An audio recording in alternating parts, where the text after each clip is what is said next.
ruang sampah. Nah, nanti kalian akan Ibu ajak berkeliling halaman sekolah untuk mencari sampah.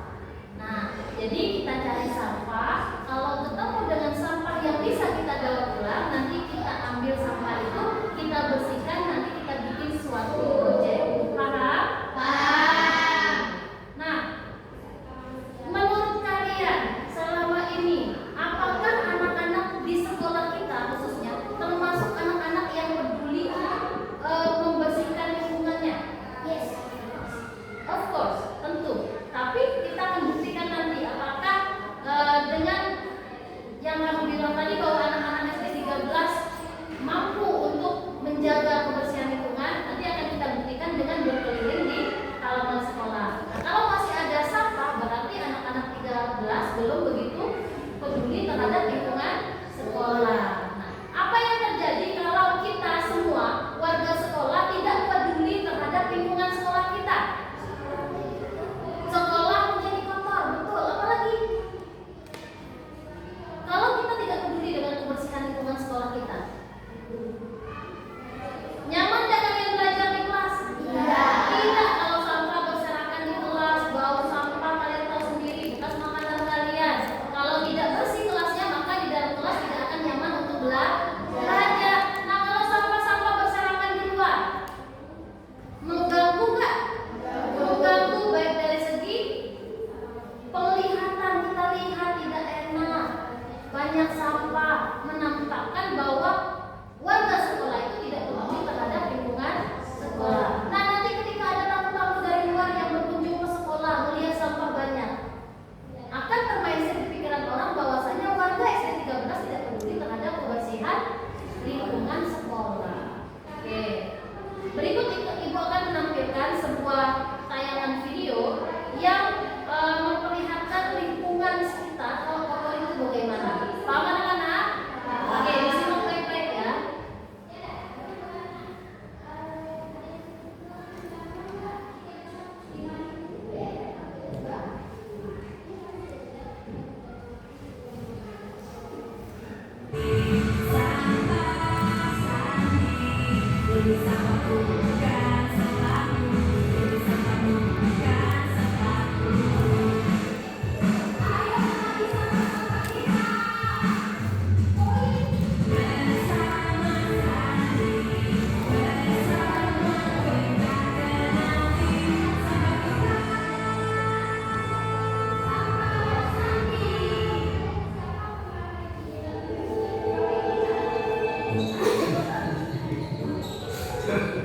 Giliranku ya?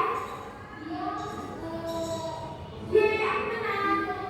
Ya, kalah deh. Itu hadiahnya berapa? Oh iya, wah, pakai manda jadi udah berubah. Soalnya berhasil. Ya.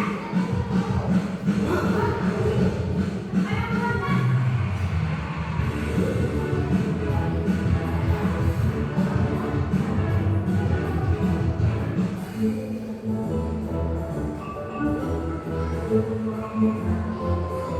Ih, enak. Semakin hari semakin banyak yang dirusak. Merugikan kesehatan, jelek buat lingkungan, bencana bagi habitat laut. Halo teman-teman, aku Sampah Sandi dan ini sahabatku si pejuang sampah. Ingat lingkungan sekitar kita untuk generasi selanjutnya dengan 5M. Refuse, reduce, reuse, repair, and recycle. Yuk kita telusuri dari mana sampai ini berasal. Reuse. Oh, Ibumu siapa? stop. Kalian tahu nggak? Cuma butuh 1 menit untuk minum dari sedotan plastik, tapi butuh 700 tahun supaya sampah sedotan plastik itu hancur. Wah, baru tahu. Gimana cara mempersiapkan kartu bulannya Ambu sendiri? Oh, begitu. Makasih ya udah diingetin. Reuse. Yang ini, Pak. Wah, bagus-bagus ya mainannya. Kalian tahu nggak? Jangan pilih mainan dari plastik, lebih baik yang dari kayu. Kayak kambing, kayak layar, mobil-mobilan dari kayu, atau blok kayu. Benar juga. Dan apa? sudah saya ubah jadi kayu. Oke. Yeay, makasih Santiago. Sama-sama. Makasih ya.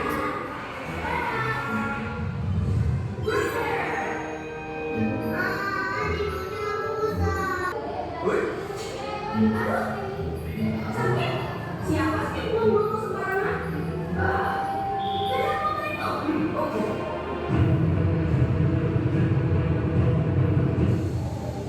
Hei, kamu, kayaknya tadi buang sampah sembarangan ya? Jangan dong. Buanglah sampah pada tempatnya. Di mana kecil bisa bikin perubahan besar. Ada perubahan lagi. Kan di mana ada semua.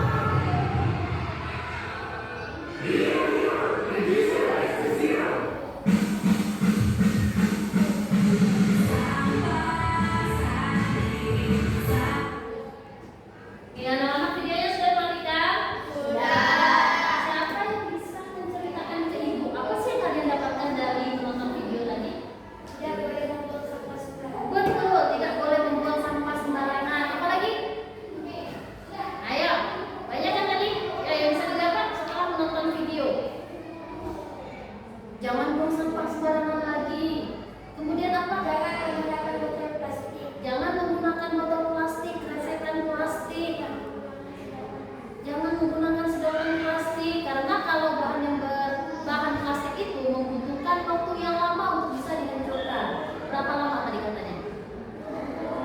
700 tahun untuk bisa dihancurkan. Tapi beda dengan sampah-sampah yang kalau dari makanan kita.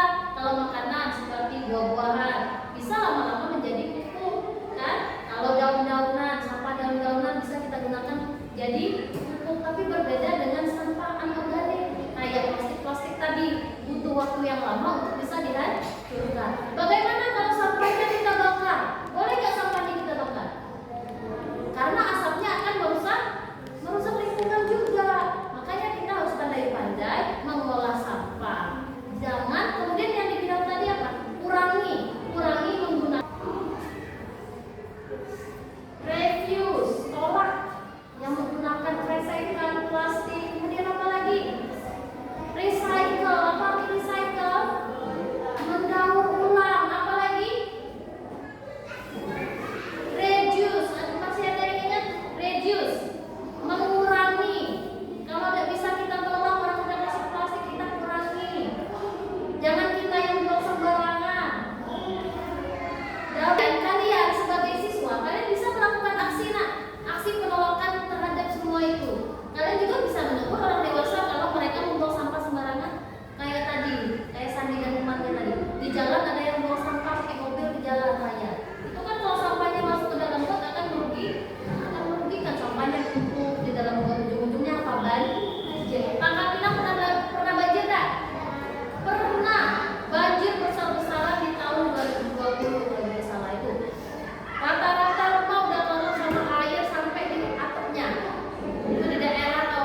mulai sekarang ya, kalian cari sampah-sampah yang ada di lingkungan sekolah kita.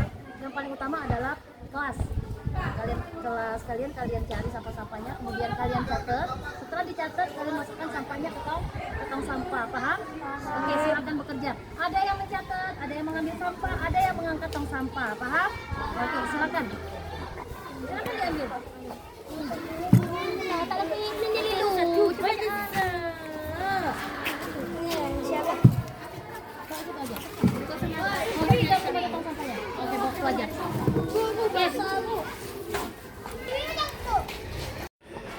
Sampah apa yang kalian temukan? Oke, sedotan, silakan.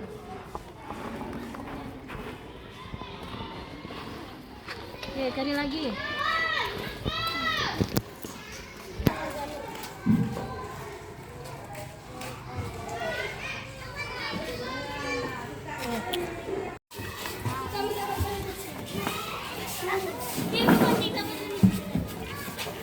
Masih ada yang lain nggak?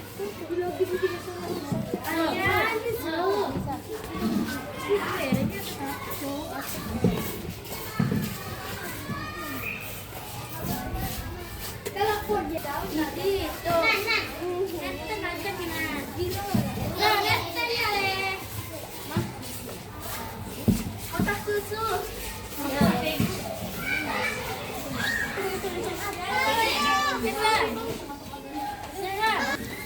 Ya, daun-daunan termasuk sampah.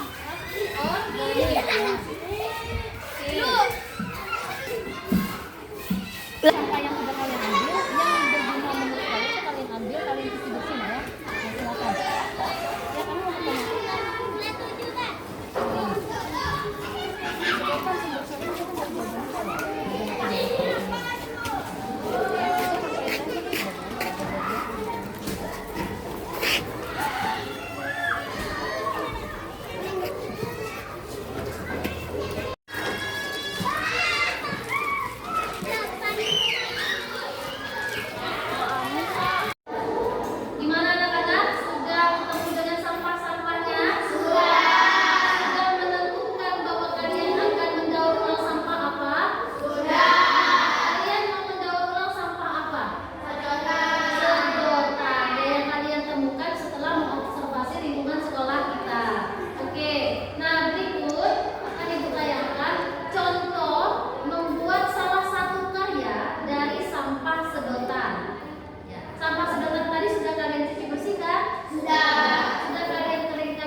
kelompok kami, yaitu membuat kaligrafi dari sedotan.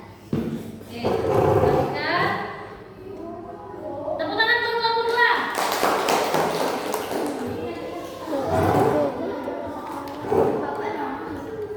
Oke, silakan kelompok 3. Berikut adalah hasil karya dari kelompok kami yaitu kaligrafi. Tepuk tangan buat kelompok 3. Jadi anak-anak, intinya apa dari pembelajaran kita hari ini sudah disampaikan oleh teman kalian bahwasanya barang-barang yang tidak layak pakai yang menurut kita sudah jadi sampah tapi ternyata masih bisa kita olah menjadi sesuatu yang berharga. Nah, rencana kita kira-kira ke depannya mau kita apakan sih sampah-sampah yang ada di sekolah kita? Sebaiknya apa? Betul, kita daur ulang. Kita pilih mana sampah yang bisa kita daur ulang dan mana sampah yang tidak bisa kita daur ulang. Nah, sampah-sampah yang bisa kita daur ulang nanti kita bikin sesuatu yang berharga dan bisa diperjualbelikan. Paham sampai sini? Oke, anak-anak, silakan nanti LPPD-nya kalian kumpul ke ibu. Terima kasih atas semangat, antusias dan kerjasama kalian pada kegiatan pembelajaran kita di hari ini. Ibu anjurkan jempol